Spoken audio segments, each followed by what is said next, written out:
Hola a todos y todas, bienvenidos a un nuevo episodio de nuestro podcast.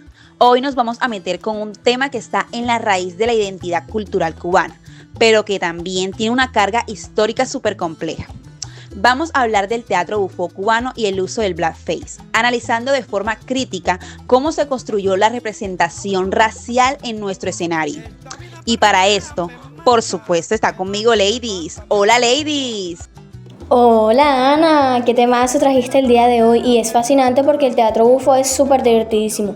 Si lo miramos por encima, por ejemplo, la música, la picardía, el chisme de la época, pero cuando le pones la lupa crítica, te das cuenta de que fue una de las herramientas más potentes para fijar estereotipos raciales que lamentablemente todavía arrastramos. Totalmente. De hecho, para arrancar, a mí siempre me gusta aclarar el contexto. Cuando hablamos de teatro bufón, nos situamos principalmente en el siglo XIX en Cuba. Una Cuba que todavía era colonia española y donde la esclavitud estuvo vigente hasta 1886. Ladies, para quienes no conocen el término exacto, ¿tú cómo definirías el blackface en este contexto cubano? Porque mucha gente piensa que es algo puramente norteamericano. Es una excelente pregunta, Ana, y tienes toda la razón. Pensamos en los minstrels de Estados Unidos, pero el blackface, que es básicamente el acto de actores blancos pintándose la cara de negro y exagerando los labios con maquillaje de color blanco-rojo, fue central en el bufo cubano. Aquí no era una simple copia de lo norteamericano, sino que nació de la misma matriz colonial y racista. Los actores blancos se pintaban para interpretar al catedrático o al negro bozal. ¿Y cuál era el objetivo? Pues hacer reír a una audiencia mayoritariamente blanca a costa de la población afrocubana, ridiculizando su forma de hablar, sus cuerpos y sus costumbres. Claro, y ahí es donde entra la contradicción, ¿no creen? Por un lado, el teatro bufó fue un espacio de resistencia política contra el colonialismo español. El negrito, junto al gallego y la mulata, formaban la famosa trilogía del bufó, y muchas veces el negrito era el más listo, el que se burlaba de la autoridad española. Pero al mismo tiempo, esa representación la hacía un blanco pintado. ¿No te parece una paradoja enorme, ladies? O sea, te defiendo de España, pero te sigo ridiculizando por tu color de piel. Exactamente, esa es la gran paradoja del bufo, el personaje del negrito, muchas veces encarnado por actores brillantes como Alberto Villalón o más tarde de los bufos de la República. Usaba el choteo cubano para criticar el poder colonial. Pero la trampa está en que el afrocubano real no tenía voz en ese escenario. Era una ventriloquía racial. Un blanco decidía el negro. Cómo se movía, de qué se reía. Se apropiaban de la música de origen africano, como la guaracha, para enriquecer el teatro nacional, pero los excluían de los verdaderos creadores de las tablas. Ventriloquía racial. Me encanta ese término, porque defiende perfectamente la expropiación cultural. Ahora, pensemos en la mulata. Ese es otro personaje hipersexualizado en el bufón. Mientras el negrito era el bufón, el pícaro, la mulata era el objeto del deseo, la tentación peligrosa. ¿Cómo crees que eso afectó la percepción social de las mujeres afrocubanas en la vida real? El verdadero impacto fue devastador y duradero, Ana.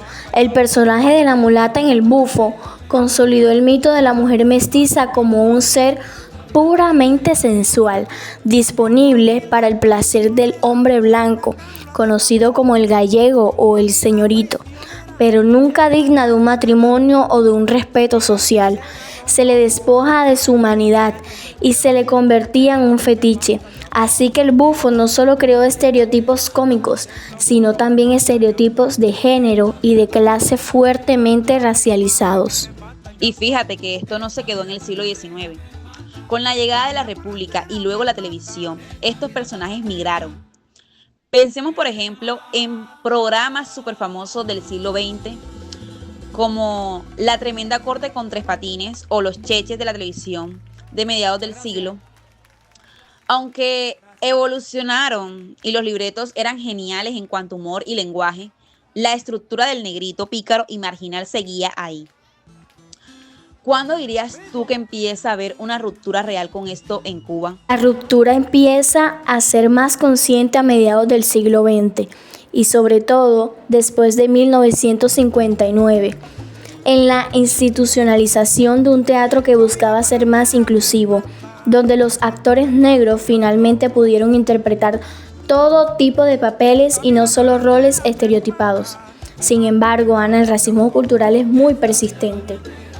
El bufo dejó una marca tan profunda en el imaginario cubano que incluso hoy en día, cuando la gente hace chistes racializados, está repitiendo sin saberlo los mismos códigos del teatro bufo de hace 150 años. Es que ese es el peligro del humor cuando no se analiza. El humor puede ser un arma de liberación, pero también un anestésico social que normaliza la opresión. Por eso nos parecía tan importante hacer este episodio. No se trata de cancelar el teatro bufo, nada de eso, porque musical y teatralmente aportó muchísimo a lo que hoy llamamos lo cubano, sino que también lo miremos con ojos críticos. Entender que el blackface no era un juego inocente, sino también una forma de control cultural. Así es, reconocer nuestra historia con luces y sombras es lo único que nos permite avanzar. El teatro bufo es patrimonio, sí, pero el blackface, de una vez por todas, es un trauma histórico que debemos sanar a través de la educación y de dar voz a quienes históricamente solo fueron representados a través del corcho quemado en la cara de otro. Amén a eso, ladies. Qué buena conversación hemos tenido hoy. A todos los que nos escuchan, nos encantaría saber qué piensan. ¿Conocían el origen de estos personajes del teatro cubano? ¿Creen que estos estereotipos siguen vivos en los chistes o la televisión actual? Déjenos sus comentarios. Claro que sí, queremos leerlos. Muchas gracias a todos por acompañarnos en este viaje del pasado hacia el futuro. Un abrazo gigante. Chao. Hasta el próximo episodio. Chao. Soy el son cubano.